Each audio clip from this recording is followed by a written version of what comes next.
Ils m'ont traité d'obstiné, peut-être un peu déraisonnable.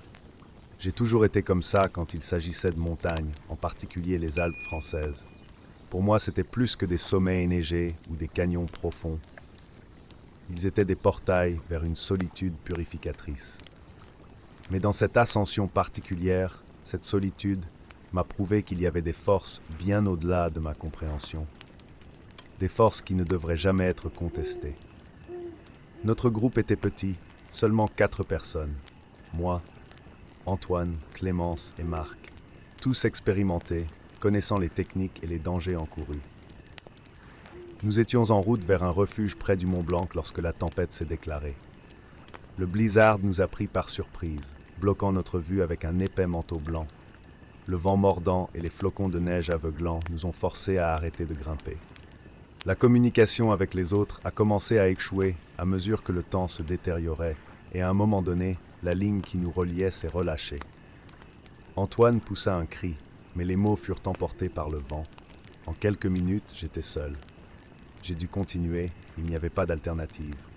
Le froid était implacable et je savais que rester immobile serait ma condamnation à mort. J'ai décidé de m'éloigner, essayant de trouver mon chemin vers le camp de base. Il savait que s'il parvenait à descendre avant la nuit, il aurait encore une chance. Mais le blizzard a transformé le sentier en un désert blanc traître, sans référence claire. Mon cœur battait vite, plus par peur de me perdre que par l'effort physique. La solitude, normalement mon allié, a commencé à me sembler être un ennemi. Tandis que je marchais, la neige semblait avaler le bruit de mes pas, et le silence était troublant. C'est alors que je l'ai entendu pour la première fois. Voix, basse, indistincte, mêlée au bruit du vent. De loin, comme s'il m'appelait par mon nom, mais sans clarté, sans direction exacte. Je m'arrêtai un instant, essayant d'écouter attentivement, mais tout ce que je pouvais distinguer, c'était le vent. C'est la peur, ai-je pensé. Je suis seul et mon cerveau me joue des tours. J'ai continué à marcher, essayant de me concentrer sur le chemin, mais le sentiment que quelque chose n'allait pas a commencé à me ronger l'esprit. À mesure qu'il avançait, les silhouettes commencèrent à apparaître. Au début, ce n'étaient que des taches sombres dans le coin de mes yeux, facilement expliquées par la fatigue et une mauvaise visibilité. Mais à mesure que le blizzard s'intensifiait, les silhouettes semblaient prendre forme. De vagues contours qui se déplaçaient avec une fluidité peu naturelle. Une ombre passa devant moi, trop rapide pour que je puisse discerner les détails, mais assez pour me faire m'arrêter, haletant. « Il n'y a personne ici, répétai-je, presque comme un mantra. Tu es seul. » Après des heures d'errance, mes muscles commençaient à lâcher et l'espoir s'épuisait. Jusqu'à ce que j'aperçoive un abri de fortune, une petite structure en bois, usée par le temps et la neige. Une bénédiction, pensais-je, un signe que la civilisation n'était pas loin. Dans un dernier effort, j'entrai en fermant la porte derrière moi. À l'intérieur, le silence était écrasant. Je me suis assis sur le sol, tremblant, essayant de reprendre mon souffle. Quand j'ai regardé autour de moi, quelque chose m'a fait geler plus que le froid. Empreinte, frais. Ils n'étaient pas à moi. Ils ont fait le tour de l'abri, comme si quelqu'un ou quelque chose s'était promené en regardant. Mon esprit rationnel cherchait des explications logiques, mais rien n'avait de sens. Il ne devrait y avoir personne là-bas, personne d'autre que moi et le vent dehors. La présence que j'ai ressentie dès la première voix, dès la première figure, était maintenant indéniable. Quelque chose était en moi, quelque chose que je ne pouvais pas voir, mais qui m'accompagnait clairement. Le poids de cette prise de conscience m'a frappé de plein fouet, et la solitude des montagnes a cessé d'être réconfortante, elle est devenue terrifiante. J'ai passé la nuit éveillé, chaque bruit amplifié par la peur. Il y avait des pas dans la neige dehors, je le savais. Il essaya de ne pas regarder à travers les fissures du bois, craignant ce qu'il pourrait trouver. Mes mains tremblaient et mon esprit oscillait entre la rationalité et la panique. Elle savait qu'elle était pourchassée. Elle ne savait pas par qui ni par quoi, mais elle savait. Lorsque les premières lueurs du matin ont pénétré dans l'abri, j'étais épuisé. Et avec la lumière, les pas cessèrent. J'ai décidé qu'il était temps d'essayer d'y retourner. D'une manière ou d'une autre, la peur a cédé la place à une froide détermination. J'ai attrapé mes affaires et je suis parti, prêt à affronter tout ce qui se trouvait là-bas. Mais il n'y avait pas d'empreinte de pas. Les marques que j'avais vues si clairement la nuit précédente ont tout simplement disparu. Quoi qu'il y ait autour de moi, il n'a laissé aucune trace. J'ai marché pendant des heures, désespéré de retrouver le sentier. La tempête s'était calmée, mais le chemin était complètement méconnaissable. C'est alors que, par hasard, j'ai trouvé ce qui restait de notre groupe. Le corps de Marc était recouvert de neige, comme s'il avait simplement été laissé là. Il n'y avait aucun signe de lutte, rien qui indiquait ce qui lui était arrivé. Ses yeux, ouverts et vitreux, me fixaient, figé dans un moment de pure terreur. À ses côtés, d'autres empreintes de pas. Ceux-ci étaient plus profonds, plus lourds. Mais ce qui me tourmentait le plus, c'était le fait qu'ils semblaient disparaître dans le néant. Il n'y avait aucune trace d'où ils venaient ou d'où ils étaient allés. Ils étaient juste là, comme une provocation. Ils savaient que quelque chose de bien au-delà de la compréhension humaine était en jeu. La silhouette dans le brouillard, les voix, les empreintes de pas. Rien de tout cela n'était le fruit de mon imagination. La peur que j'ai ressentie était réelle, palpable. Et même ainsi, j'ai continué. Peut-être par instinct, peut-être par pure folie. La nuit approchait de nouveau et je ne voulais pas être pris au crépuscule. Finalement, après ce qui m'a semblé être des jours de combat, j'ai retrouvé le sentier. Quand je suis arrivé au camp de base, personne ne m'a posé de questions sur les autres. Personne ne s'est interrogé sur les empreintes, les personnages, les voix. Peut-être qu'ils le savaient. Peut-être savaient-ils que les montagnes ont des secrets qu'il vaut mieux laisser enfouis dans la neige. Je n'y suis jamais retourné. Aujourd'hui, quand je regarde l'horizon, les sommets majestueux des Alpes, je ressens encore la présence de ce quelque chose. Quelque chose qui m'a accompagné tout au long de la descente. Quelque chose qui n'était pas humain. Parce que les empreintes de pas que j'ai vues ce matin-là, ils n'ont jamais été à moi.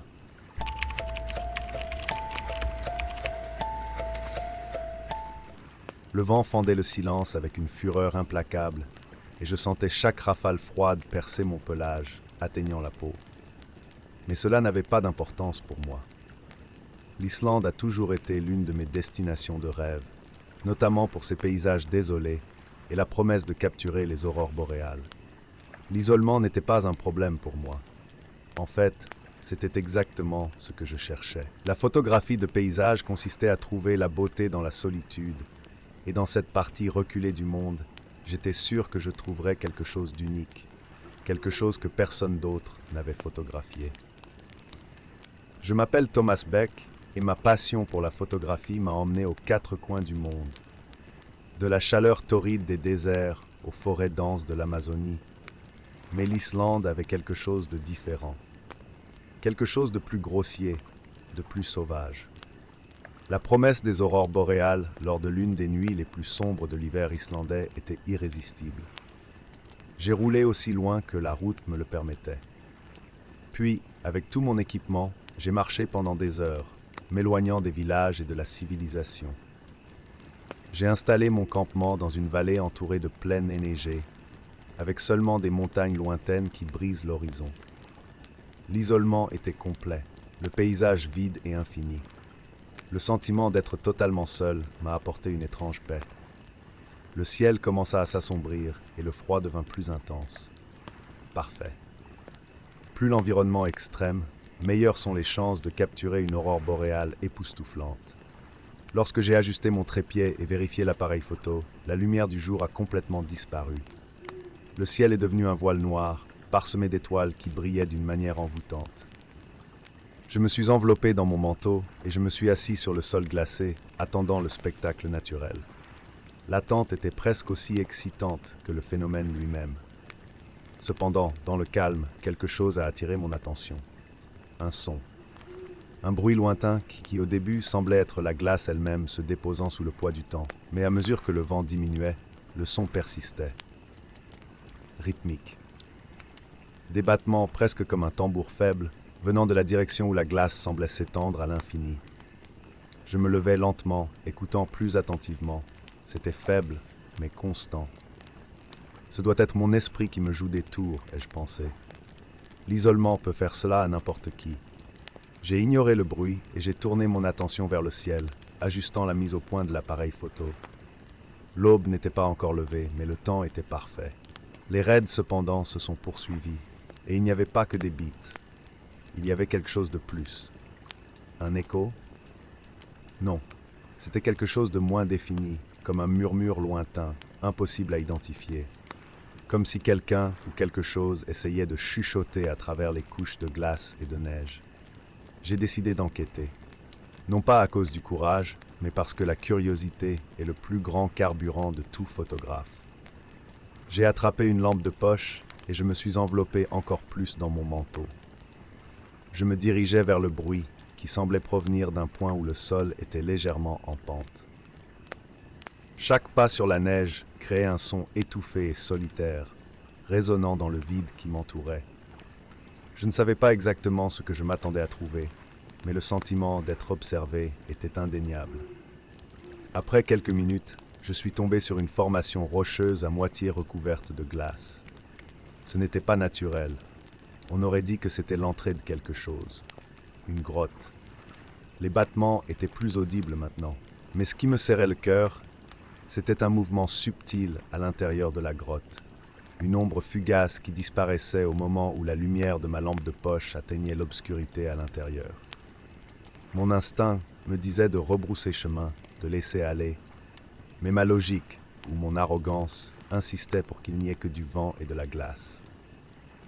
J'ai pris une profonde inspiration. Je me suis rapproché de la grotte et j'ai concentré le faisceau de la lampe de poche à l'intérieur. L'intérieur était profond et la glace brillait d'une lumière faible et opaque, se reflétant étrangement. Les coups, à ce moment-là, sont devenus plus rapides, mais toujours plus faibles, comme si la source était lointaine, enfouie dans le ventre de la terre. J'ai décidé de retourner au camp. Les battements ne voulaient rien dire. C'était la glace, c'était le vent, c'étaient les sons normaux d'un environnement extrême. J'ai répété ces déclarations dans mon esprit en retournant à la tente. Lorsque je suis entré et que je me suis allongé dans le sac de couchage, l'obscurité à l'extérieur semblait plus épaisse, plus suffocante. Pendant des heures, j'ai essayé de me concentrer sur l'attente des aurores boréales. Mais quelque chose n'allait pas. Les battements ne se sont pas arrêtés. Pire, ils semblaient maintenant plus proches. Le bruit résonnait dans la tente. J'ai ressenti un sentiment inconfortable de ne plus être seul. Il était encerclé. Je me suis levé d'un bond, je suis sorti de la tente et j'ai regardé autour de moi. Ce que j'ai vu m'a fait battre le cœur. Le paysage autour de moi avait changé. La vaste vallée vide que je connaissais était différente. D'étranges formations de glace se sont élevées selon des motifs qui n'existaient pas auparavant. C'était comme si la glace s'était déplacée, formant des murs et des labyrinthes autour de moi. Et les beats, ils venaient de tous les côtés maintenant. Désespoir. La seule chose qui me restait à faire était de m'enfuir. J'ai couru, laissant le camp derrière moi, avec seulement la lampe de poche et mon appareil photo accroché à mon cou. Chaque pas semblait m'enfoncer plus profondément dans le chaos de la glace qui semblait vivante, se déplaçant avec une malveillance subtile, m'entourant, limitant mes options d'itinéraire. Mes mains tremblaient et je trébuchais dans la neige, le souffle coupé par l'air froid. J'ai complètement perdu mon sens de l'orientation. La grotte, la voiture, cela n'avait pas d'importance. Je n'ai rien trouvé qui puisse me faire revenir. Je savais juste que je devais continuer à courir avant que ces murs glacés ne m'écrasent. Soudain, les coups ont cessé. Le silence revint, aussi absolu qu'auparavant. La glace ne bougeait plus et le chemin devant moi semblait s'ouvrir à nouveau, comme si une force invisible avait lâché. Épuisé, je suis tombé à genoux, la respiration lourde et les pensées chaotiques. Quand je me suis enfin levé, les premières lumières des aurores boréales ont commencé à danser dans le ciel, mais je m'en fichais plus. J'étais vivant. C'était tout ce qui comptait. Je suis rentré au camp à l'aube, sans dire un mot. J'ai tout démonté et je suis parti. Je n'ai plus jamais voyagé seul. Je n'ai jamais dit à personne ce qui s'était passé cette nuit-là. Et aujourd'hui encore, quand je ferme les yeux, j'entends encore ces battements lointains, comme si la glace m'attendait.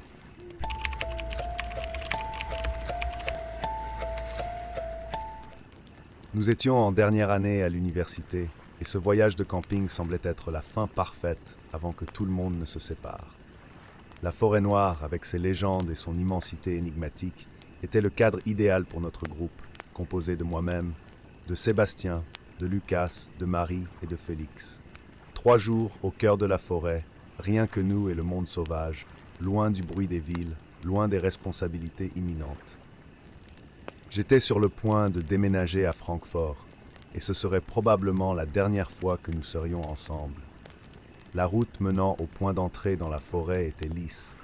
La plupart d'entre nous avaient déjà de l'expérience avec les sentiers. Alors, après quelques heures de randonnée, nous avons trouvé une clairière qui semblait parfaite pour monter les tentes. Le feu fut bientôt allumé, et les rires, bercés par les bières, rompirent le calme de la forêt. Au fur et à mesure que la nuit avançait, Lucas, toujours le plus aventureux, commença à raconter d'anciennes histoires de la forêt noire. Des légendes de disparition, d'esprits qui erraient parmi les grands arbres et d'une vieille cabane où personne ne revenait. Nous avons ri, bien sûr. Mais tout autour de nous, le silence de la forêt semblait absorber le son de nos rires, comme si nous étions observés. Vers minuit, l'alcool et la fatigue ont commencé à faire sentir.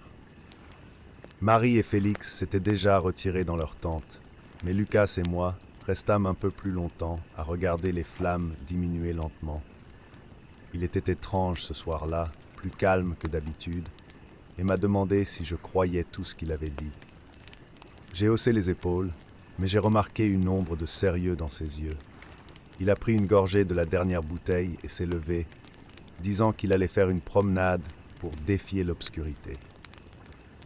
J'ai ri, pensant qu'il jouait juste au héros, mais quelque chose dans la façon dont il a disparu parmi les arbres m'a mis mal à l'aise. Je suis aussi rentré dans ma tente, mais le sommeil a été interrompu plusieurs fois pendant la nuit. Vous connaissez ce sentiment que quelque chose ne va pas, même sans avoir une explication claire? Pour une raison quelconque, je n'arrivais pas à me débarrasser de l'image de Lucas disparaissant dans la forêt. Lorsque le soleil a finalement commencé à envahir le camp le matin, Lucas n'était toujours pas revenu. Tout d'abord, nous avons pensé qu'il avait joué un tour, typique de lui. Mais les heures ont passé, et rien. Marie était inquiète, et Félix a suggéré que nous commencions à le chercher. Nous avons quitté nos tentes et, cartes et boussole à la main, nous avons suivi des sentiers autour de la clairière. Nous l'avons appelé à plusieurs reprises, le nom de Lucas se répandant parmi les arbres, mais tout ce que nous avons obtenu en réponse a été l'écho du vent. Après quelques heures, nous avons trouvé quelque chose qui m'a fait froid dans le dos, une traînée d'empreintes de pas. Ils appartenaient à Lucas, bien sûr, mais ce qui nous a dérangés, c'est le fait que tout d'un coup, il arrêtait, au milieu de nulle part. Il n'y avait aucun signe de lutte, ni de personne qui le portait, ni même qu'il fût revenu sur ses pas. C'était comme s'il avait disparu dans les airs. Plus loin, nous trouvons quelque chose d'encore pire. Des morceaux de la chemise de Lucas pendaient à une branche, comme s'ils avaient été déchirés exprès. Marie ramassa le tissu, les yeux écarquillés d'effroi. « Il y a quelque chose qui ne va pas ici », a-t-elle dit, la voix basse et tendue. Félix, toujours sceptique, essayait de rester calme, mais je pouvais voir dans ses yeux qu'il avait aussi peur. C'est alors que nous avons vu la cabane. Dans une partie de la forêt que nous n'avons pas reconnue sur la carte, cachée parmi des arbres si denses que l'on pouvait à peine voir la lumière du jour. Les murs en bois étaient patinés par le temps, et la porte pendait à l'un des gonds, comme si elle avait été forcée.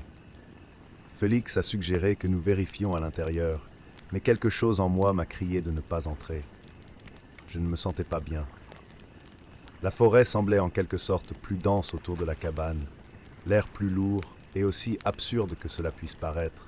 J'avais l'impression que quelque chose nous regardait. Lorsque nous sommes entrés, l'air à l'intérieur était humide et moisi. Le plancher de planches craquait sous nos pieds et l'odeur était celle du bois pourri. Il n'y avait pas de meubles, juste une vieille cheminée éteinte depuis longtemps. « Lucas !» avons-nous crié, mais rien. Je me suis retourné pour partir, incapable de supporter le sentiment d'être piégé là. C'est là que je l'ai vu par la fenêtre. La silhouette de Lucas, Il était debout dans la rangée des arbres, immobile, les yeux fixés sur nous. Je l'ai appelé, mais il n'a pas répondu. Quelque chose n'allait pas avec son visage, trop loin pour y voir clair, mais il y avait quelque chose. Déplacé. J'ai commencé à courir vers lui, mais quand j'ai atteint la clairière où je l'ai vu, il n'était plus là. Les heures qui ont suivi ont été floues. Nous nous sommes séparés en désespoir de cause, chacun empruntant des chemins différents à la recherche de Lucas, mais il était toujours au loin, disparaissant toujours avant que nous puissions l'atteindre. Le ciel a commencé à s'assombrir et j'ai progressivement réalisé que j'étais seul.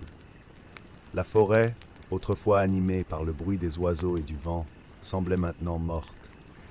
J'ai essayé de rebrousser chemin, de trouver le campement, mais la forêt s'est refermée sur moi, comme un labyrinthe sans issue. Le temps n'avait plus de sens. Je voyais Lucas à travers les arbres, de plus en plus, mais il avait l'air difforme, étiré, comme si sa propre image était déformée par l'air. Mon esprit a commencé à défaillir. J'entendis au loin les cris de Marie et de Félix, mais quand je les suivis, je ne trouvais que le vide. J'ai commencé à me demander s'ils étaient encore en vie, ou si je l'étais. Tout autour de moi s'est désintégré, et je ne pouvais plus distinguer le rêve de la réalité. Quand ils m'ont trouvé quelques jours plus tard, errant sans but le long de la route près de la forêt, je me souvenais à peine de qui j'étais. Lucas n'a jamais été retrouvé. Marie et Félix se trouvaient dans d'autres parties de la forêt, mais ils ne se souvenaient de rien après notre séparation. Ils ont dit que je criais le nom de Lucas sans arrêt, même s'il me ramenait à la civilisation. La vie a continué. La grande ville m'a englouti dans son chaos, mais la forêt ne m'a jamais quitté. La nuit, je vois encore Lucas, debout parmi les arbres qui me regardent. Il n'est plus le Lucas que nous connaissions. Quelque chose l'a emporté cette nuit-là. Et peu importe à quel point j'essaie d'oublier, je sais que je dois y retourner. J'ai besoin de savoir ce qui s'est passé. J'ai besoin de comprendre pourquoi il m'appelle.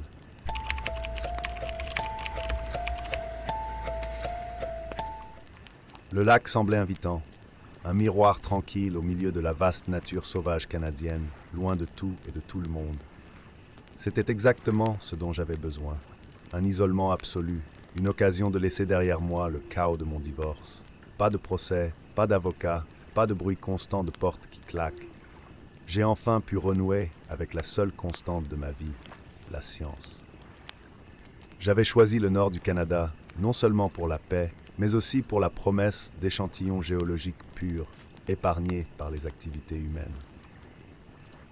Le sol de cette région contenait une mine d'informations qui, si elles étaient bien analysées, pourraient me donner des réponses sur la formation du continent. Mais en fait, ce que je cherchais vraiment, c'était des réponses sur moi-même. Ce lac, entouré de forêts denses, semblait être l'endroit idéal pour de telles retrouvailles. Dès la première nuit, quelque chose a commencé à me déranger. L'air semblait chargé d'une odeur métallique, comme du sang oxydé. Ce n'était pas seulement l'odeur, mais aussi l'eau du lac. Quand je me suis penché pour remplir ma bouteille, j'ai remarqué que la surface avait une couleur légèrement rougeâtre, quelque chose qui ne devrait pas être là. Une coloration de ce type indiquait un déséquilibre chimique. Peut-être une sorte de minéral libéré par le sol, mais il y avait quelque chose de plus. Mon instinct scientifique était plus fort que le sentiment inconfortable qui commençait à s'insinuer comme une démangeaison persistante quelque part que je ne peux pas atteindre. Le lendemain, j'ai décidé de commencer mon enquête. J'ai marché le long de la berge, observant la flore et la faune environnantes. Les oiseaux ne semblaient pas s'approcher de l'eau. Cela m'a intrigué. Quand j'ai finalement plongé un petit seau pour recueillir un échantillon d'eau, j'ai remarqué une tendance encore plus troublante. Des poissons morts flottaient à certains endroits de la surface, leurs écailles opaques et leurs yeux. Ces yeux étaient gonflés, comme si quelque chose les pressait de l'intérieur. L'eau, maintenant visible à la lumière du soleil, avait une étrange substance rougeâtre qui s'accumulait au fond, presque comme s'il s'agissait de sang coagulé. Une forme de contamination? Des produits chimiques naturels? La question m'est venue à l'esprit alors que je notais méticuleusement les détails dans mon carnet. Mais le sentiment d'être observé persistait. Il n'y avait personne d'autre autour, j'en étais sûr. La partie logique de mon cerveau disait que c'était de la paranoïa. Peut-être que la tension du divorce me rattrapait enfin, mais une autre partie disait que je devrais m'inquiéter. Ce soir-là, après un simple dîner, j'ai décidé de revoir les notes que j'avais prises pendant la journée. C'est alors que j'ai trouvé quelque chose de bizarre dans les récits locaux que j'avais emportés avec moi. D'anciennes légendes indigènes qui parlaient d'un lac maudit, d'un lieu de sacrifice. Selon les rapports, le lac a non seulement pris des vies, mais les a dévorées, se nourrissant de leurs énergies. Des disparitions avaient été signalées depuis le XIXe siècle, mais ont été rejetées comme du folklore. J'ai ri de cela, bien sûr. Même après tout ce que j'ai vu, j'étais toujours coincé avec l'idée qu'il y avait une explication scientifique à ce qui se passait. Les cauchemars ont commencé cette nuit-là. J'ai rêvé que j'étais au fond du lac, mon corps coincé dans la boue alors que quelque chose rampait autour de moi, comme des mains invisibles serrant ma gorge, écrasant ma poitrine. Quand je me suis réveillé, haletante, couverte de sueur, j'ai su que ce n'était pas un rêve ordinaire. Il n'y avait aucun moyen. Le sentiment d'être observé était insupportable. Chaque ombre de la forêt semblait bouger, chaque bruit de feuilles dans le vent se transformant en bruit de pas. Au cours de la journée, la logique est revenue, comme une couverture de sécurité. Je me suis convaincu que j'exagérais. Le lac était contaminé, peut-être par un phénomène naturel que je ne comprenais pas encore, mais cela ne signifiait pas que j'étais en réel danger. J'ai continué la collecte d'échantillons, ignorant l'anxiété croissante dans mon estomac. La dernière nuit, cependant, tout a changé. J'ai décidé que j'en avais assez, qu'il était temps de partir, mais quand j'ai atteint le rivage, où j'avais laissé mon petit bateau amarré, j'ai trouvé les cordes coupées. Pas seulement coupées, ils ont été déchirés, comme si quelque chose avait arraché les brins avec une force énorme. Le bateau, qui se trouvait à quelques mètres de là, se balançait lentement hors de ma portée. J'ai senti la glace monter le long de ma colonne vertébrale. J'étais en prison. La peur m'a envahi d'un point de vue écrasant, une panique primale que je n'avais pas ressentie depuis mon enfance. Je suis retourné à ma tente, déterminé à passer une nuit de plus, en espérant que le matin, les choses seraient plus claires. Mais cette nuit-là, le lac ne m'a pas laissé tranquille. L'eau bouillonnait, même sans vent. Le sentiment d'être observé est devenu écrasant et les cauchemars se sont intensifiés. Dans l'une d'elles, j'étais tiré au fond du lac par des centaines de mains, toutes composées d'eau, toutes sans visage, mais chacune m'entraînant plus profondément, jusqu'à ce que l'obscurité m'engloutisse complètement. Je me suis réveillé au son de quelque chose qui grattait la tente. Mes yeux se sont ouverts tout de suite, et pendant un instant, j'ai cru que mon cœur allait exploser. Le bruit s'est arrêté, mais le sentiment d'un danger imminent n'a pas disparu. L'effroi était insupportable. J'ai passé le reste de la nuit éveillé, grelottant, priant pour que le soleil se lève. Quand le premier rayon de lumière a percé les arbres, je n'ai pas perdu de temps. J'ai couru vers le rivage, déterminé à nager jusqu'au bateau, même si cela signifiait braver l'eau. La peur de ce qui aurait pu me regarder l'emporta sur ma crainte de l'eau. J'ai atteint le bateau avec facilité, mais le lac semblait calme, comme si de rien n'était, comme si j'avais tout imaginé. J'ai quitté les lieux sans me retourner, sans même m'arrêter pour récupérer mon matériel.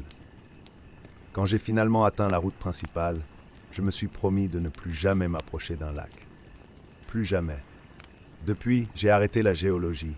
Je laisse les autres faire les découvertes et m'occuper des secrets enfouis dans la terre. Quant à moi, j'évite tout contact avec l'eau. Je sais ce que j'ai vu, je sais ce que j'ai ressenti, et le souvenir du lac me hante encore aujourd'hui.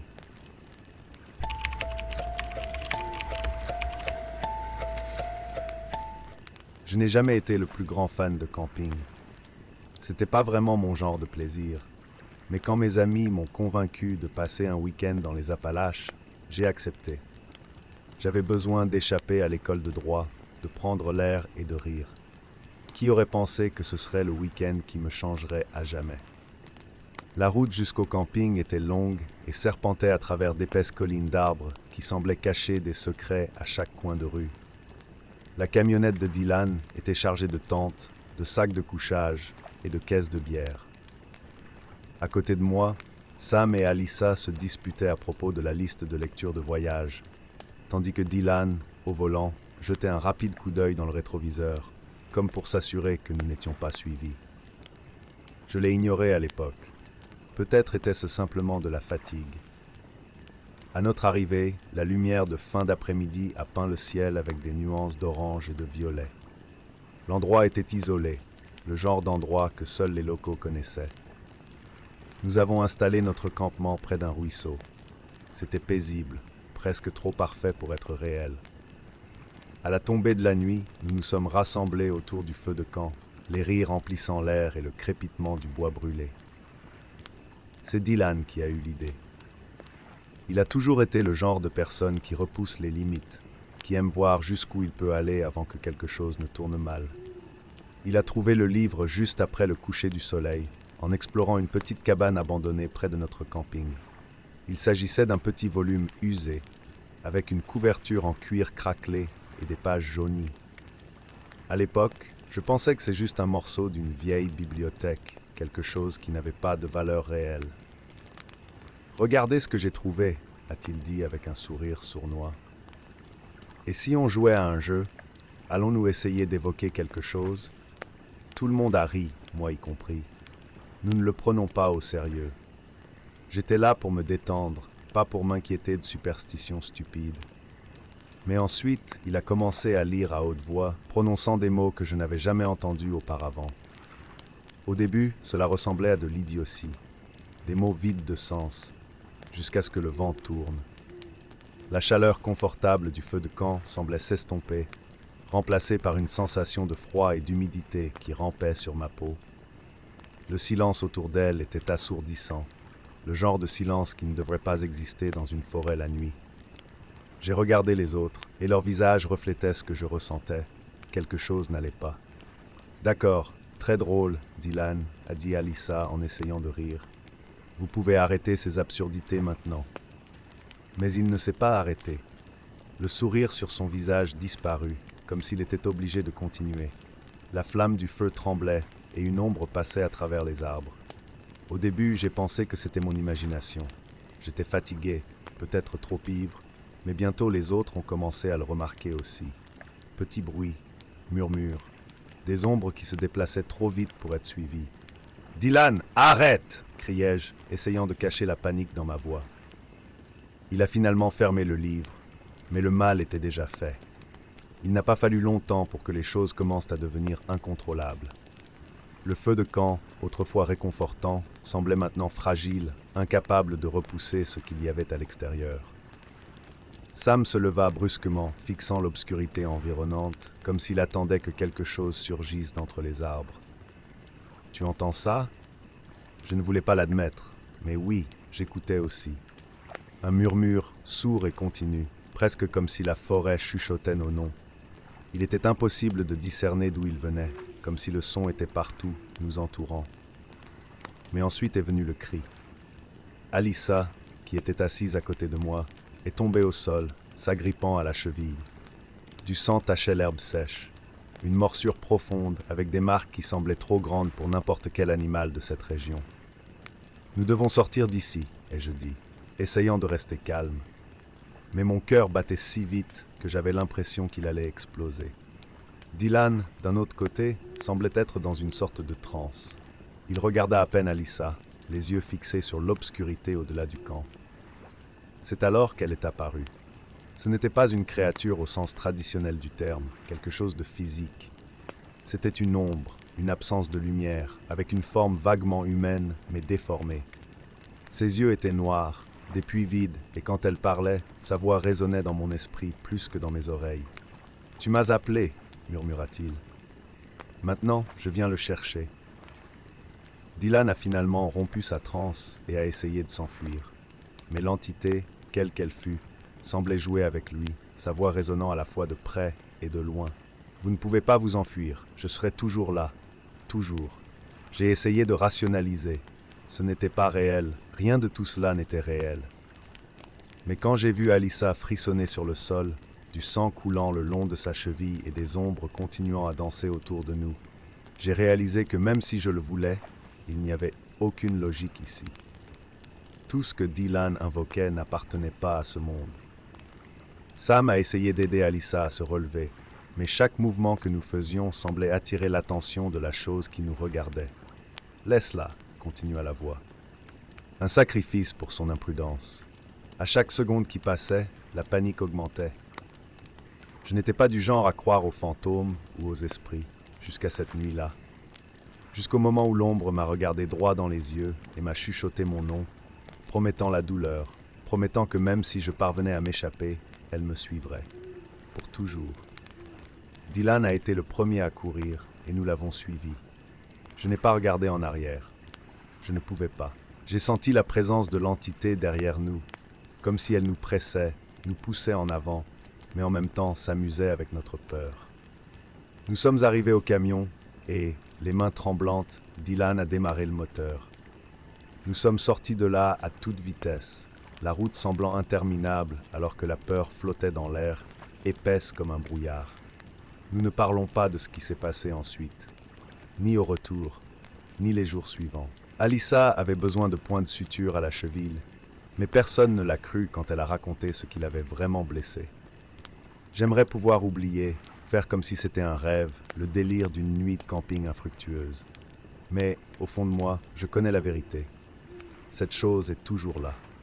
Et parfois, la nuit, dans le silence de mon appartement, j'entends des bruits de pas, des petits murmures qui m'appellent. J'ai survécu. Mais la terreur qui s'est accrochée à moi cette nuit-là est éternelle.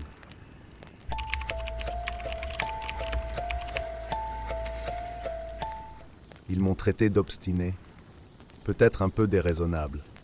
J'ai toujours été comme ça quand il s'agissait de montagnes, en particulier les Alpes françaises. Pour moi, c'était plus que des sommets enneigés ou des canyons profonds. Ils étaient des portails vers une solitude purificatrice. Mais dans cette ascension particulière, cette solitude m'a prouvé qu'il y avait des forces bien au-delà de ma compréhension. Des forces qui ne devraient jamais être contestées. Notre groupe était petit, seulement 4 personnes. Moi, Antoine, Clémence et Marc. Tous expérimentés, connaissant les techniques et les dangers encourus. Nous étions en route vers un refuge près du Mont Blanc lorsque la tempête s'est déclarée. Le blizzard nous a pris par surprise, bloquant notre vue avec un épais manteau blanc. Le vent mordant et les flocons de neige aveuglants nous ont forcés à arrêter de grimper. La communication avec les autres a commencé à échouer à mesure que le temps se détériorait et à un moment donné, la ligne qui nous reliait s'est relâchée. Antoine poussa un cri, mais les mots furent emportés par le vent. En quelques minutes, j'étais seul. J'ai dû continuer, il n'y avait pas d'alternative. Le froid était implacable et je savais que rester immobile serait ma condamnation à mort. J'ai décidé de m'éloigner. Essayant de trouver mon chemin vers le camp de base, il savait que s'il parvenait à descendre avant la nuit, il aurait encore une chance. Mais le blizzard a transformé le sentier en un désert blanc traître, sans référence claire. Mon cœur battait vite, plus par peur de me perdre que par l'effort physique. La solitude, normalement mon allié, a commencé à me sembler être un ennemi. Tandis que je marchais, la neige semblait avaler le bruit de mes pas, et le silence était troublant. C'est alors que je l'ai entendu pour la première fois. Voix, basse, indistincte, mêlée au bruit du vent. De loin, comme s'il m'appelait par mon nom, mais sans clarté, sans direction exacte. Je m'arrêtai un instant, essayant d'écouter attentivement, mais tout ce que je pouvais distinguer, c'était le vent. C'est la peur, ai-je pensé. Je suis seul et mon cerveau me joue des tours. J'ai continué à marcher, essayant de me concentrer sur le chemin, mais le sentiment que quelque chose n'allait pas a commencé à me ronger l'esprit. À mesure qu'il avançait, les silhouettes commencèrent à apparaître. Au début, ce n'étaient que des taches sombres dans le coin de mes yeux, facilement expliquées par la fatigue et une mauvaise visibilité. Mais à mesure que le blizzard s'intensifiait, les silhouettes semblaient prendre forme. De vagues contours qui se déplaçaient avec une fluidité peu naturelle. Une ombre passa devant moi, trop rapide pour que je puisse discerner les détails, mais assez pour me faire m'arrêter, haletant. « Il n'y a personne ici, répétai-je, presque comme un mantra. Tu es seul. » Après des heures d'errance, mes muscles commençaient à lâcher et l'espoir s'épuisait. jusqu'à ce que j'aperçoive un abri de fortune, une petite structure en bois, usée par le temps et la neige. Une bénédiction, pensais-je, un signe que la civilisation n'était pas loin. Dans un dernier effort, j'entrai en fermant la porte derrière moi. À l'intérieur, le silence était écrasant. Je me suis assis sur le sol, tremblant, essayant de reprendre mon souffle. Quand j'ai regardé autour de moi, quelque chose m'a fait geler plus que le froid. Empreintes, frais. Ils n'étaient pas à moi. Ils ont fait le tour de l'abri, comme si quelqu'un ou quelque chose s'était promené en regardant. Mon esprit rationnel cherchait des explications logiques, mais rien n'avait de sens. Il ne devrait y avoir personne là-bas, personne d'autre que moi et le vent dehors. La présence que j'ai ressentie dès la première voix, dès la première figure, était maintenant indéniable. Quelque chose était en moi, quelque chose que je ne pouvais pas voir, mais qui m'accompagnait clairement.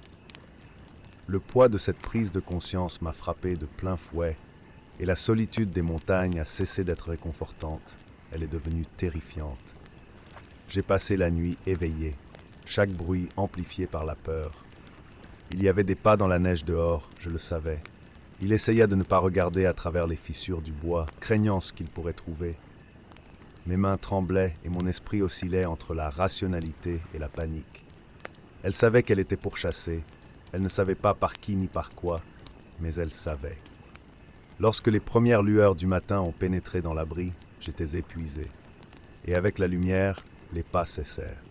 J'ai décidé qu'il était temps d'essayer d'y retourner. D'une manière ou d'une autre, la peur a cédé la place à une froide détermination. J'ai attrapé mes affaires et je suis parti, prêt à affronter tout ce qui se trouvait là-bas.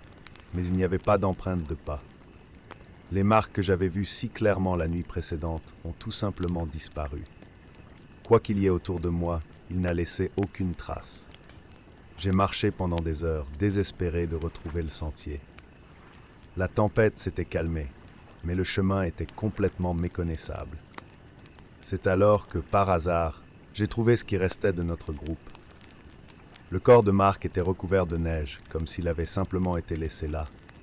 Il n'y avait aucun signe de lutte, rien qui indiquait ce qui lui était arrivé. Ses yeux, ouverts et vitreux, me fixaient, figé dans un moment de pure terreur. À ses côtés, d'autres empreintes de pas. Ceux-ci étaient plus profonds, plus lourds. Mais ce qui me tourmentait le plus, c'était le fait qu'ils semblaient disparaître dans le néant. Il n'y avait aucune trace d'où ils venaient ou d'où ils étaient allés. Ils étaient juste là, comme une provocation. Ils savaient que quelque chose de bien au-delà de la compréhension humaine était en jeu. La silhouette dans le brouillard, les voix, les empreintes de pas. Rien de tout cela n'était le fruit de mon imagination. La peur que j'ai ressentie était réelle, palpable. Et même ainsi, j'ai continué.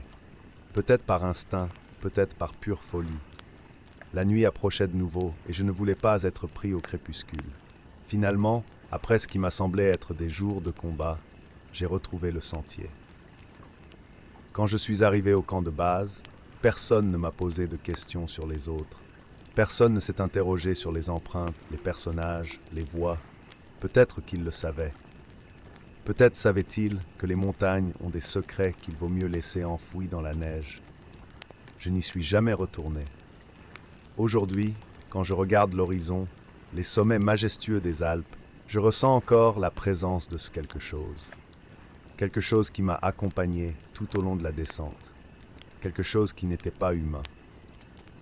Parce que les empreintes de pas que j'ai vues ce matin-là, ils n'ont jamais été à moi.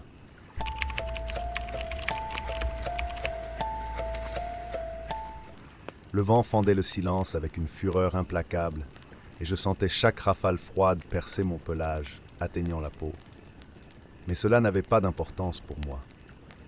L'Islande a toujours été l'une de mes destinations de rêve, notamment pour ses paysages désolés et la promesse de capturer les aurores boréales. L'isolement n'était pas un problème pour moi.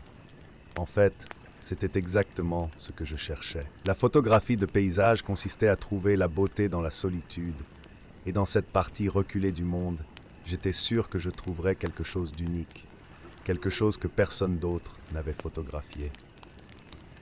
Je m'appelle Thomas Beck, et ma passion pour la photographie m'a emmené aux quatre coins du monde. De la chaleur torride des déserts aux forêts denses de l'Amazonie. Mais l'Islande avait quelque chose de différent. Quelque chose de plus grossier, de plus sauvage. La promesse des aurores boréales lors de l'une des nuits les plus sombres de l'hiver islandais était irrésistible. J'ai roulé aussi loin que la route me le permettait. Puis, avec tout mon équipement, j'ai marché pendant des heures, m'éloignant des villages et de la civilisation.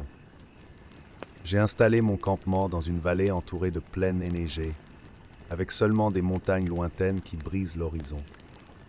L'isolement était complet, le paysage vide et infini. Le sentiment d'être totalement seul m'a apporté une étrange paix. Le ciel commença à s'assombrir et le froid devint plus intense. Parfait. Plus l'environnement extrême, meilleures sont les chances de capturer une aurore boréale époustouflante. Lorsque j'ai ajusté mon trépied et vérifié l'appareil photo, la lumière du jour a complètement disparu. Le ciel est devenu un voile noir, parsemé d'étoiles qui brillaient d'une manière envoûtante.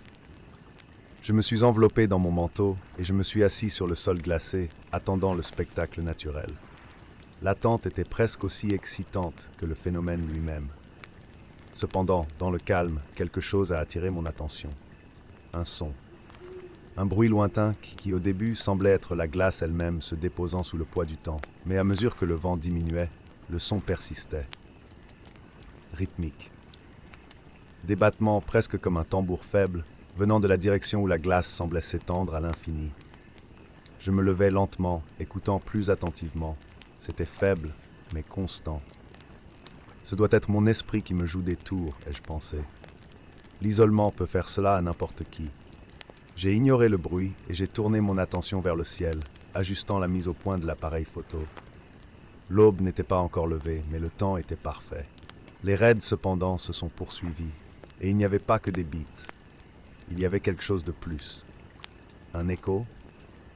Non, c'était quelque chose de moins défini, comme un murmure lointain, impossible à identifier. Comme si quelqu'un ou quelque chose essayait de chuchoter à travers les couches de glace et de neige. J'ai décidé d'enquêter. Non pas à cause du courage, mais parce que la curiosité est le plus grand carburant de tout photographe. J'ai attrapé une lampe de poche et je me suis enveloppé encore plus dans mon manteau. Je me dirigeais vers le bruit qui semblait provenir d'un point où le sol était légèrement en pente. Chaque pas sur la neige créait un son étouffé et solitaire, résonnant dans le vide qui m'entourait. Je ne savais pas exactement ce que je m'attendais à trouver, mais le sentiment d'être observé était indéniable. Après quelques minutes, je suis tombé sur une formation rocheuse à moitié recouverte de glace. Ce n'était pas naturel. On aurait dit que c'était l'entrée de quelque chose. Une grotte. Les battements étaient plus audibles maintenant, mais ce qui me serrait le cœur, c'était un mouvement subtil à l'intérieur de la grotte. Une ombre fugace qui disparaissait au moment où la lumière de ma lampe de poche atteignait l'obscurité à l'intérieur. Mon instinct me disait de rebrousser chemin, de laisser aller, mais ma logique, ou mon arrogance, insistait pour qu'il n'y ait que du vent et de la glace. J'ai pris une profonde inspiration. Je me suis rapproché de la grotte et j'ai concentré le faisceau de la lampe de poche à l'intérieur. L'intérieur était profond et la glace brillait d'une lumière faible et opaque, se reflétant étrangement. Les coups, à ce moment-là, sont devenus plus rapides, mais toujours plus faibles, comme si la source était lointaine, enfouie dans le ventre de la terre. J'ai décidé de retourner au camp. Les battements ne voulaient rien dire. C'était la glace, c'était le vent, c'étaient les sons normaux d'un environnement extrême. J'ai répété ces déclarations dans mon esprit en retournant à la tente. Lorsque je suis entré et que je me suis allongé dans le sac de couchage, l'obscurité à l'extérieur semblait plus épaisse, plus suffocante. Pendant des heures, j'ai essayé de me concentrer sur l'attente des aurores boréales. Mais quelque chose n'allait pas. Les battements ne se sont pas arrêtés. Pire, ils semblaient maintenant plus proches. Le bruit résonnait dans la tente. J'ai ressenti un sentiment inconfortable de ne plus être seul. Il était encerclé. Je me suis levé d'un bond, je suis sorti de la tente et j'ai regardé autour de moi. Ce que j'ai vu m'a fait battre le cœur. Le paysage autour de moi avait changé. La vaste vallée vide que je connaissais était différente. D'étranges formations de glace se sont élevées selon des motifs qui n'existaient pas auparavant. C'était comme si la glace s'était déplacée, formant des murs et des labyrinthes autour de moi. Et les beats, ils venaient de tous les côtés maintenant. Désespoir. La seule chose qui me restait à faire était de m'enfuir. J'ai couru, laissant le camp derrière moi, avec seulement la lampe de poche et mon appareil photo accroché à mon cou. Chaque pas semblait m'enfoncer plus profondément dans le chaos de la glace qui semblait vivante, se déplaçant avec une malveillance subtile, m'entourant, limitant mes options d'itinéraire. Mes mains tremblaient et je trébuchais dans la neige, le souffle coupé par l'air froid. J'ai complètement perdu mon sens de l'orientation. La grotte, la voiture, cela n'avait pas d'importance. Je n'ai rien trouvé qui puisse me faire revenir. Je savais juste que je devais continuer à courir avant que ces murs glacés ne m'écrasent. Soudain, les coups ont cessé. Le silence revint, aussi absolu qu'auparavant. La glace ne bougeait plus et le chemin devant moi semblait s'ouvrir à nouveau, comme si une force invisible avait lâché. Épuisé, je suis tombé à genoux, la respiration lourde et les pensées chaotiques. Quand je me suis enfin levé, les premières lumières des aurores boréales ont commencé à danser dans le ciel, mais je m'en fichais plus. J'étais vivant. C'était tout ce qui comptait. Je suis rentré au camp à l'aube, sans dire un mot. J'ai tout démonté et je suis parti. Je n'ai plus jamais voyagé seul. Je n'ai jamais dit à personne ce qui s'était passé cette nuit-là. Et aujourd'hui encore, quand je ferme les yeux, j'entends encore ces battements lointains, comme si la glace m'attendait.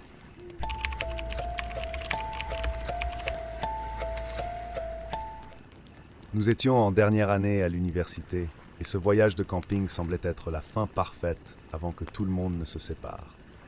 La forêt noire, avec ses légendes et son immensité énigmatique, était le cadre idéal pour notre groupe, composé de moi-même, de Sébastien, de Lucas, de Marie et de Félix. 3 jours au cœur de la forêt, rien que nous et le monde sauvage, loin du bruit des villes, loin des responsabilités imminentes. J'étais sur le point de déménager à Francfort, et ce serait probablement la dernière fois que nous serions ensemble. La route menant au point d'entrée dans la forêt était lisse.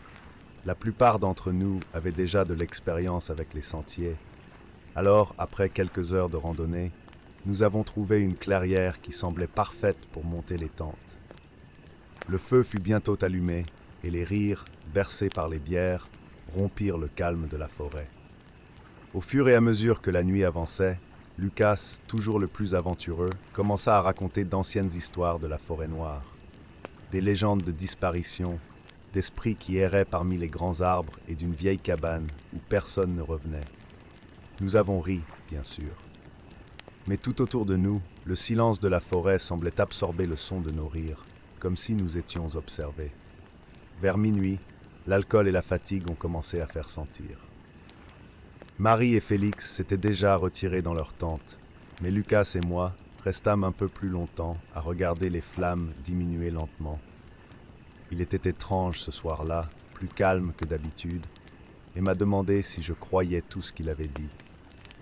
J'ai haussé les épaules, mais j'ai remarqué une ombre de sérieux dans ses yeux. Il a pris une gorgée de la dernière bouteille et s'est levé, disant qu'il allait faire une promenade pour défier l'obscurité. J'ai ri, pensant qu'il jouait juste au héros, mais quelque chose dans la façon dont il a disparu parmi les arbres m'a mis mal à l'aise.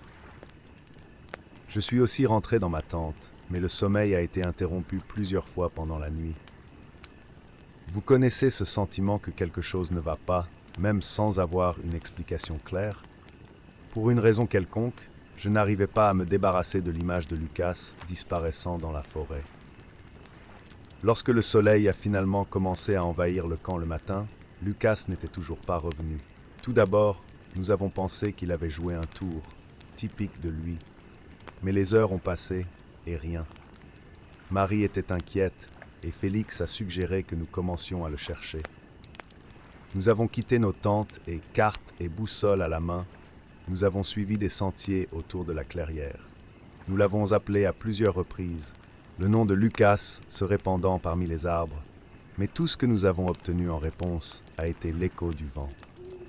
Après quelques heures, nous avons trouvé quelque chose qui m'a fait froid dans le dos, une traînée d'empreintes de pas.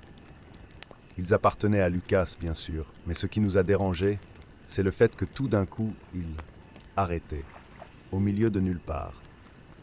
Il n'y avait aucun signe de lutte, ni de personne qui le portait, ni même qu'il fût revenu sur ses pas. C'était comme s'il avait disparu dans les airs. Plus loin, nous trouvons quelque chose d'encore pire. Des morceaux de la chemise de Lucas pendaient à une branche, comme s'ils avaient été déchirés exprès. Marie ramassa le tissu, les yeux écarquillés d'effroi. « Il y a quelque chose qui ne va pas ici », a-t-elle dit, la voix basse et tendue. Félix, toujours sceptique, essayait de rester calme, mais je pouvais voir dans ses yeux qu'il avait aussi peur. C'est alors que nous avons vu la cabane. Dans une partie de la forêt que nous n'avons pas reconnue sur la carte, cachée parmi des arbres si denses que l'on pouvait à peine voir la lumière du jour. Les murs en bois étaient patinés par le temps, et la porte pendait à l'un des gonds, comme si elle avait été forcée. Félix a suggéré que nous vérifions à l'intérieur, mais quelque chose en moi m'a crié de ne pas entrer. Je ne me sentais pas bien. La forêt semblait en quelque sorte plus dense autour de la cabane, l'air plus lourd et aussi absurde que cela puisse paraître. J'avais l'impression que quelque chose nous regardait. Lorsque nous sommes entrés, l'air à l'intérieur était humide et moisi. Le plancher de planches craquait sous nos pieds et l'odeur était celle du bois pourri. Il n'y avait pas de meubles, juste une vieille cheminée, éteinte depuis longtemps. « Lucas !» avons-nous crié, mais rien. Je me suis retourné pour partir, incapable de supporter le sentiment d'être piégé là. C'est là que je l'ai vu par la fenêtre. La silhouette de Lucas, il était debout dans la rangée des arbres, immobile, les yeux fixés sur nous. Je l'ai appelé, mais il n'a pas répondu. Quelque chose n'allait pas avec son visage, trop loin pour y voir clair, mais il y avait quelque chose. Déplacé. J'ai commencé à courir vers lui, mais quand j'ai atteint la clairière où je l'ai vu, il n'était plus là. Les heures qui ont suivi ont été floues. Nous nous sommes séparés en désespoir de cause, chacun empruntant des chemins différents à la recherche de Lucas, mais il était toujours au loin, disparaissant toujours avant que nous puissions l'atteindre. Le ciel a commencé à s'assombrir et j'ai progressivement réalisé que j'étais seul. La forêt, autrefois animée par le bruit des oiseaux et du vent, semblait maintenant morte. J'ai essayé de rebrousser chemin, de trouver le campement, mais la forêt s'est refermée sur moi, comme un labyrinthe sans issue. Le temps n'avait plus de sens. Je voyais Lucas à travers les arbres, de plus en plus, mais il avait l'air difforme, étiré, comme si sa propre image était déformée par l'air. Mon esprit a commencé à défaillir. J'entendis au loin les cris de Marie et de Félix, mais quand je les suivis, je ne trouvais que le vide. J'ai commencé à me demander s'ils étaient encore en vie, ou si je l'étais. Tout autour de moi s'est désintégré, et je ne pouvais plus distinguer le rêve de la réalité. Quand ils m'ont trouvé quelques jours plus tard, errant sans but le long de la route près de la forêt, je me souvenais à peine de qui j'étais. Lucas n'a jamais été retrouvé. Marie et Félix se trouvaient dans d'autres parties de la forêt, mais ils ne se souvenaient de rien après notre séparation. Ils ont dit que je criais le nom de Lucas sans arrêt, même s'il me ramenait à la civilisation. La vie a continué. La grande ville m'a englouti dans son chaos, mais la forêt ne m'a jamais quitté. La nuit, je vois encore Lucas, debout parmi les arbres qui me regardent. Il n'est plus le Lucas que nous connaissions. Quelque chose l'a emporté cette nuit-là. Et peu importe à quel point j'essaie d'oublier, je sais que je dois y retourner. J'ai besoin de savoir ce qui s'est passé. J'ai besoin de comprendre pourquoi il m'appelle.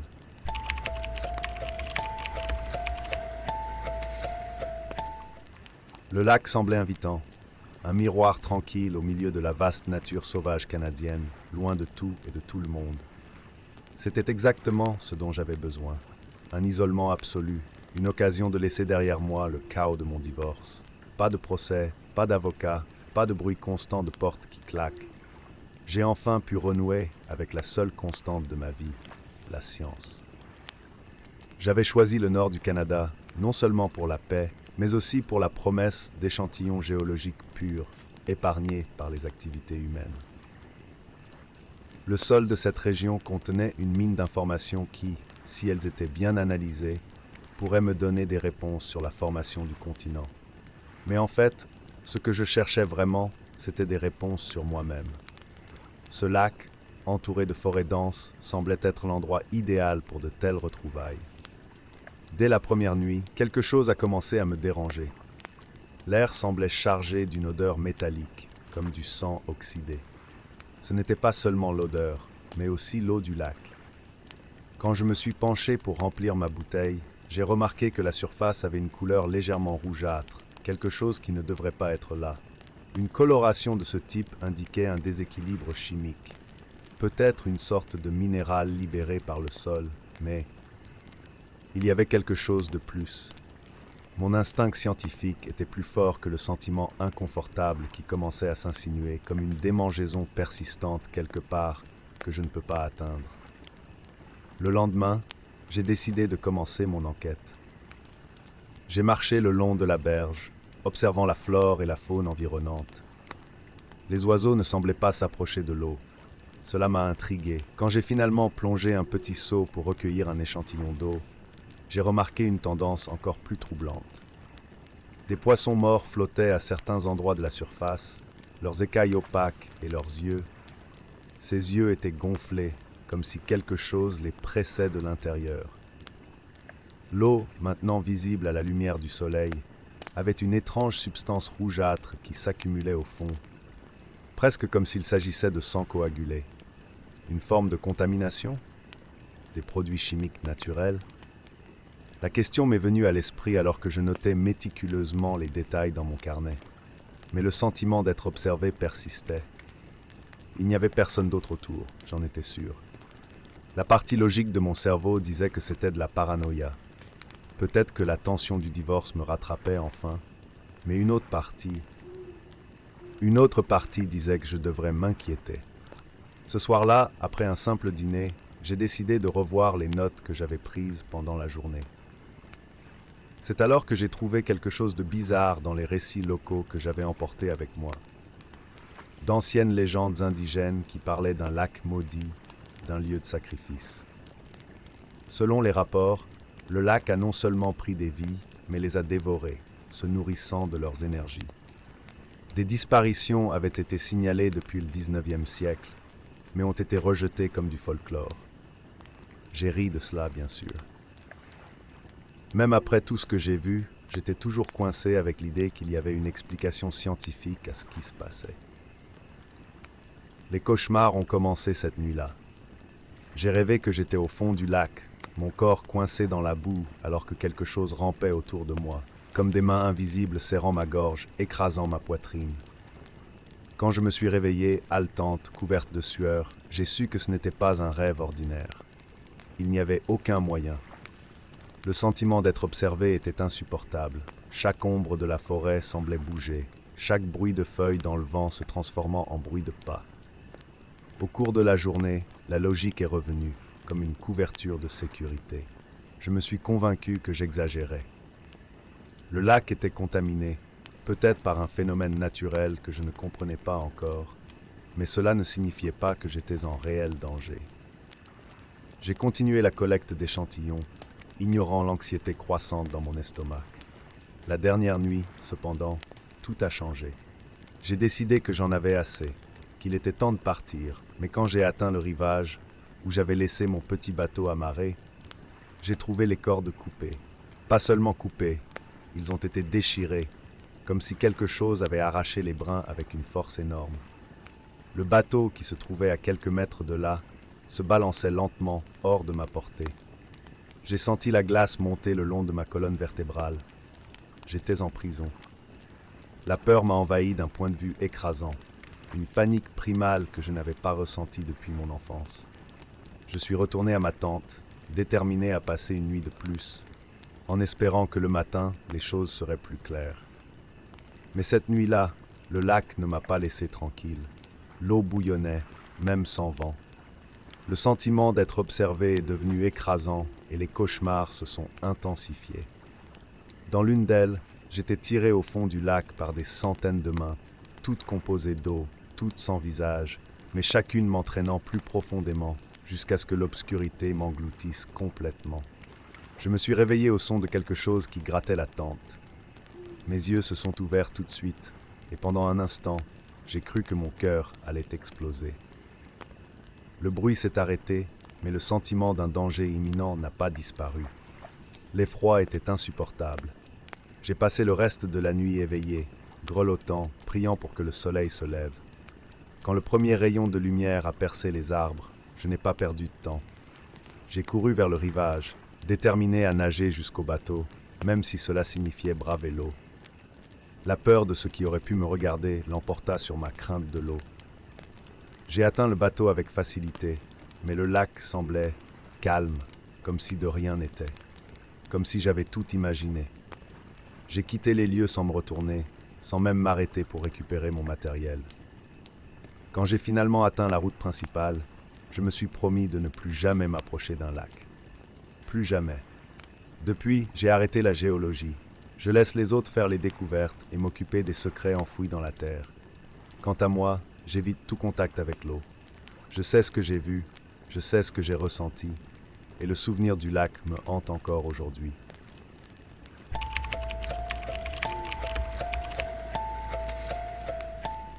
Je n'ai jamais été le plus grand fan de camping. C'était pas vraiment mon genre de plaisir, mais quand mes amis m'ont convaincu de passer un week-end dans les Appalaches, j'ai accepté. J'avais besoin d'échapper à l'école de droit, de prendre l'air et de rire. Qui aurait pensé que ce serait le week-end qui me changerait à jamais? La route jusqu'au camping était longue et serpentait à travers d'épaisses collines d'arbres qui semblaient cacher des secrets à chaque coin de rue. La camionnette de Dylan était chargée de tentes, de sacs de couchage et de caisses de bière. À côté de moi, Sam et Alyssa se disputaient à propos de la liste de lecture de voyage, tandis que Dylan, au volant, jetait un rapide coup d'œil dans le rétroviseur, comme pour s'assurer que nous n'étions pas suivis. Je l'ai ignoré à l'époque. Peut-être était-ce simplement de la fatigue. À notre arrivée, la lumière de fin d'après-midi a peint le ciel avec des nuances d'orange et de violet. L'endroit était isolé, le genre d'endroit que seuls les locaux connaissaient.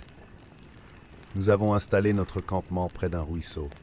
C'était paisible, presque trop parfait pour être réel. À la tombée de la nuit, nous nous sommes rassemblés autour du feu de camp, les rires remplissant l'air et le crépitement du bois brûlé. C'est Dylan qui a eu l'idée. Il a toujours été le genre de personne qui repousse les limites, qui aime voir jusqu'où il peut aller avant que quelque chose ne tourne mal. Il a trouvé le livre juste après le coucher du soleil, en explorant une petite cabane abandonnée près de notre camping. Il s'agissait d'un petit volume usé, avec une couverture en cuir craquelé et des pages jaunies. À l'époque, je pensais que c'est juste un morceau d'une vieille bibliothèque, quelque chose qui n'avait pas de valeur réelle. « Regardez ce que j'ai trouvé », a-t-il dit avec un sourire sournois. « Et si on jouait à un jeu, allons-nous essayer d'évoquer quelque chose ?» Tout le monde a ri, moi y compris. Nous ne le prenons pas au sérieux. J'étais là pour me détendre, pas pour m'inquiéter de superstitions stupides. Mais ensuite, il a commencé à lire à haute voix, prononçant des mots que je n'avais jamais entendus auparavant. Au début, cela ressemblait à de l'idiotie, des mots vides de sens, jusqu'à ce que le vent tourne. La chaleur confortable du feu de camp semblait s'estomper, remplacée par une sensation de froid et d'humidité qui rampait sur ma peau. Le silence autour d'elle était assourdissant, le genre de silence qui ne devrait pas exister dans une forêt la nuit. J'ai regardé les autres, et leurs visages reflétaient ce que je ressentais. Quelque chose n'allait pas. « D'accord, très drôle, Dylan, a dit Alyssa en essayant de rire. Vous pouvez arrêter ces absurdités maintenant. » Mais il ne s'est pas arrêté. Le sourire sur son visage disparut, comme s'il était obligé de continuer. La flamme du feu tremblait, et une ombre passait à travers les arbres. Au début, j'ai pensé que c'était mon imagination. J'étais fatigué, peut-être trop ivre, mais bientôt les autres ont commencé à le remarquer aussi. Petits bruits, murmures, des ombres qui se déplaçaient trop vite pour être suivies. « Dylan, arrête !» criai-je, essayant de cacher la panique dans ma voix. Il a finalement fermé le livre, mais le mal était déjà fait. Il n'a pas fallu longtemps pour que les choses commencent à devenir incontrôlables. Le feu de camp, autrefois réconfortant, semblait maintenant fragile, incapable de repousser ce qu'il y avait à l'extérieur. Sam se leva brusquement, fixant l'obscurité environnante, comme s'il attendait que quelque chose surgisse d'entre les arbres. « Tu entends ça ?» Je ne voulais pas l'admettre, mais oui, j'écoutais aussi. Un murmure sourd et continu, presque comme si la forêt chuchotait nos noms. Il était impossible de discerner d'où il venait, comme si le son était partout, nous entourant. Mais ensuite est venu le cri. Alissa, qui était assise à côté de moi, est tombée au sol, s'agrippant à la cheville. Du sang tachait l'herbe sèche. Une morsure profonde, avec des marques qui semblaient trop grandes pour n'importe quel animal de cette région. « Nous devons sortir d'ici, » ai-je dit, essayant de rester calme. Mais mon cœur battait si vite que j'avais l'impression qu'il allait exploser. Dylan, d'un autre côté, semblait être dans une sorte de transe. Il regarda à peine Alissa, les yeux fixés sur l'obscurité au-delà du camp. C'est alors qu'elle est apparue. Ce n'était pas une créature au sens traditionnel du terme, quelque chose de physique. C'était une ombre, une absence de lumière, avec une forme vaguement humaine, mais déformée. Ses yeux étaient noirs, des puits vides, et quand elle parlait, sa voix résonnait dans mon esprit plus que dans mes oreilles. « Tu m'as appelé » murmura-t-il. « Maintenant, je viens le chercher. » Dylan a finalement rompu sa transe et a essayé de s'enfuir. Mais l'entité, quelle qu'elle fût, semblait jouer avec lui, sa voix résonnant à la fois de près et de loin. « Vous ne pouvez pas vous enfuir, je serai toujours là, toujours. » J'ai essayé de rationaliser. Ce n'était pas réel, rien de tout cela n'était réel. Mais quand j'ai vu Alissa frissonner sur le sol, du sang coulant le long de sa cheville et des ombres continuant à danser autour de nous, j'ai réalisé que même si je le voulais, il n'y avait aucune logique ici. Tout ce que Dylan invoquait n'appartenait pas à ce monde. Sam a essayé d'aider Alissa à se relever, mais chaque mouvement que nous faisions semblait attirer l'attention de la chose qui nous regardait. « Laisse-la », continua la voix. Un sacrifice pour son imprudence. À chaque seconde qui passait, la panique augmentait. Je n'étais pas du genre à croire aux fantômes ou aux esprits, jusqu'à cette nuit-là. Jusqu'au moment où l'ombre m'a regardé droit dans les yeux et m'a chuchoté mon nom, promettant la douleur, promettant que même si je parvenais à m'échapper, elle me suivrait. Pour toujours. Dylan a été le premier à courir et nous l'avons suivi. Je n'ai pas regardé en arrière. Je ne pouvais pas. J'ai senti la présence de l'entité derrière nous, comme si elle nous pressait, nous poussait en avant, mais en même temps s'amusait avec notre peur. Nous sommes arrivés au camion et, les mains tremblantes, Dylan a démarré le moteur. Nous sommes sortis de là à toute vitesse, la route semblant interminable alors que la peur flottait dans l'air, épaisse comme un brouillard. Nous ne parlons pas de ce qui s'est passé ensuite, ni au retour, ni les jours suivants. Alissa avait besoin de points de suture à la cheville, mais personne ne l'a cru quand elle a raconté ce qui l'avait vraiment blessée. J'aimerais pouvoir oublier, faire comme si c'était un rêve, le délire d'une nuit de camping infructueuse. Mais, au fond de moi, je connais la vérité. Cette chose est toujours là. Et parfois, la nuit, dans le silence de mon appartement, j'entends des bruits de pas, des petits murmures qui m'appellent. J'ai survécu. Mais la terreur qui s'est accrochée à moi cette nuit-là est éternelle.